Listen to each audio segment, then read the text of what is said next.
Would you risk it all to save a dying animal clinging to life? Toma did, and what followed was nothing short of extraordinary.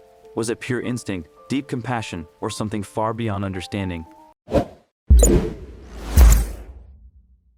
Over the sweeping serenity of the plains loomed a heavy, brooding gray as dark clouds rolled in, signaling the arrival of a harsh rainy season. The once vibrant golden grasslands, usually dancing under the sun, now shivered beneath the pounding rain. In the midst of this desolate scene, an old lion moved with slow, weary steps, his body worn by time and storm. Cisco, once a proud and dominant leader of his pride, had been left behind months earlier when his strength began to fade. His once majestic mane now hung in soaked, matted clumps around his weathered, scarred face, his left hind leg dragged behind him, a lingering wound that had never fully mended. Sharp ribs pressed against his thinning hide, a visible testament to his fading strength. In the distance, he watched a herd of Thompson's gazelles dart gracefully across the plains, just out of reach. His once sharp amber eyes had dimmed with the painful truth. He could no longer hunt. For days, Cisco trudged through the soggy plains, his belly hollow and growling with hunger. He searched desperately for scraps, hoping to stumble upon the leftovers of a hyena's feast or a leopard's discarded kill. But the rains had come early, washing away the trails and leaving the land bare and scentless. His steps grew slower, his spirit dimmed by the fifth day of endless rain. Cisco was a shadow of his former self. His legs trembled with each step, his body quivered from hunger and cold. Yet he pressed on each week, roaring. He must have been swallowed by the pounding rain. He lifted his head to the sky as though begging for a miracle that afternoon, with the sun barely a whisper behind thick clouds. Cisco stumbled upon a shallow field, now transformed into a treacherous mud pit, desperate for higher ground. He ventured across his first steps and sank into the soft earth, but he pushed forward with each stride. The mud gripped tighter. His powerful paw, once feared by prey and rival lions alike, now became useless anchors. The more he struggled, the deeper he sank. Panic overtook him.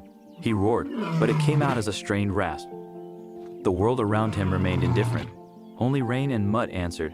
His heart raced. His muscles burned for every pull upward. The mire dragged him down faster. Minutes blurred into hours. His massive frame was now submerged up to his chest. Exhaustion weighed him down like a stone. His mind screamed to keep fighting, but his body surrendered. His eyes fluttered closed. His last thought was a flicker of longing for his old pride. On the other side of the range, Wrench Plains, a Maasai conservationist named Lucas drove his battered patrol vehicle through the storm. A seasoned protector of the reserve, Lucas knew these lands better than anyone. For nearly a decade, he had walked, driven, and guarded every inch of the territory.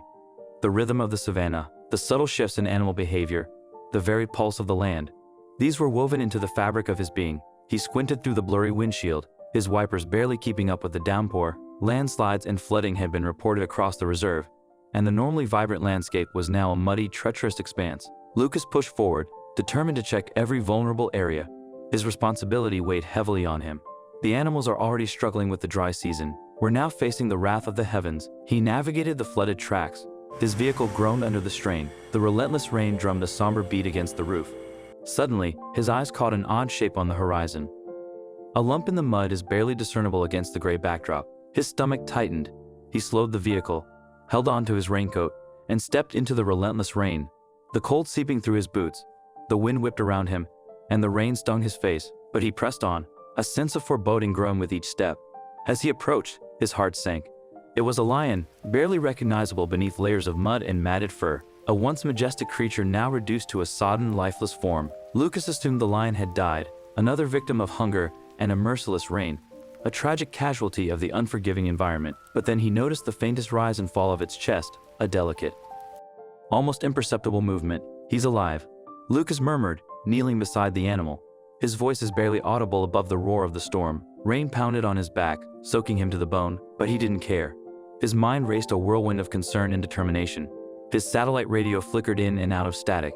His nearest team was at least 4 hours away, and the lion wouldn't survive that long. Its weakened state is a stark reminder of the fragile balance of life. The storm was worsening, the flood waters rising, and time was running out. Lucas made his choice. He wouldn't leave the old king to die. Not here, not now. He knew he had to act and act quickly. He began to try to clear the mud from the lion's face, trying to help it breathe easier, even as he knew the odds were stacked against them both. Lucas sprinted back to his vehicle, the urgency of the situation driving him forward. Adrenaline was coursing through his veins. He flung open the back, the metal echoing in the storm, and dug out a thick, sturdy rope from his rescue kit. His fingers numb from the cold and the relentless rain, he fumbled to tie a secure loop. The simple task was made difficult by the biting wind. He hurried back to Cisco, the lion's eyes flickering open, tired, confused, but no longer afraid. A flicker of recognition in their depths. "Easy, old man," Lucas murmured. His voice is soothing, a counterpoint to the raging storm. He carefully wrapped the rope around Cisco's belly, avoiding his claws and teeth. Each movement is deliberate and precise. The lion's powerful frame was heavy, and the slick mud made every action a treacherous dance. It took several attempts, each one to battle against the elements, but he finally secured the rope, not biting into his cold hands. Lucas braced himself on the firmer ground. His boots slipped in the mud and began to pull every muscle in. His body burned with a searing ache that spread through his limbs. The mud resisted like an unrelenting monster trying to drag its victim back into the earth, a dark, grasping force. Cisco groaned softly. His head was barely above the surface, his breath as ragged and shallow. "Come on, don't give up." Lucas grunted, his voice raw with exertion and determination, a primal cry against the storm. Minute after minute, he pulled his legs, shaking his arms, and screamed in protest each pull, a testament to his unwavering resolve. The lion's massive frame inched forward, leaving behind thick trails of mud, a testament to the struggle. The rain stung his eyes, blurring his vision, but he refused to stop his focus, unwavering. He wouldn't let this lion die alone, not after coming this far after what felt like an eternity. 30 endless minutes. Each one is a battle against time and the elements. Cisco's, the body broke free from the mud grip. Lucas collapsed onto his knees, panting hard, his chest heaving, his body trembling with exhaustion. The lion lay sprawled on the bank, chest heaving, eyes half open, a picture of weary resilience. Their gazes met for a moment. There was something there. Gratitude, perhaps understanding, a silent acknowledgement of the bond forged in the face of death, a connection that transcended the boundaries between man and beast. Lucas slowly untied the rope. Stepping back carefully, he knew even an exhausted lion was still dangerous.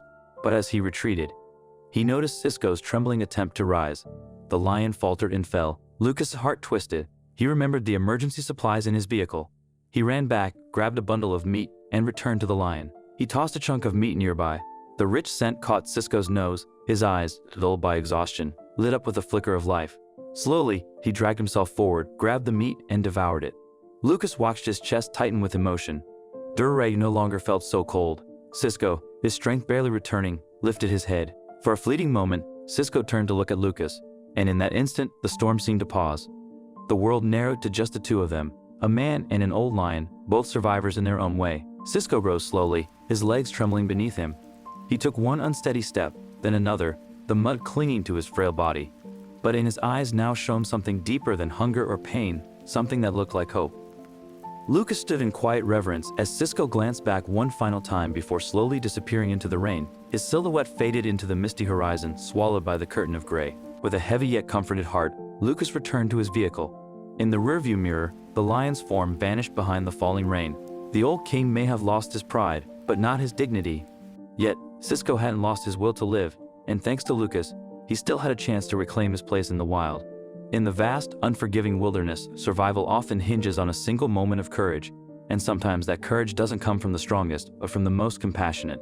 Lucas' fight to save him, and Toma's unwavering resolve, remind us that even in the harshest conditions, a single act of kindness can change, or save, a life. What do you think of this story? Let us know in the comments section. I hope you like this story. Please give it a thumbs up and subscribe to our channel. Also subscribe and press the bell icon to never miss the update from our channel. Thank you.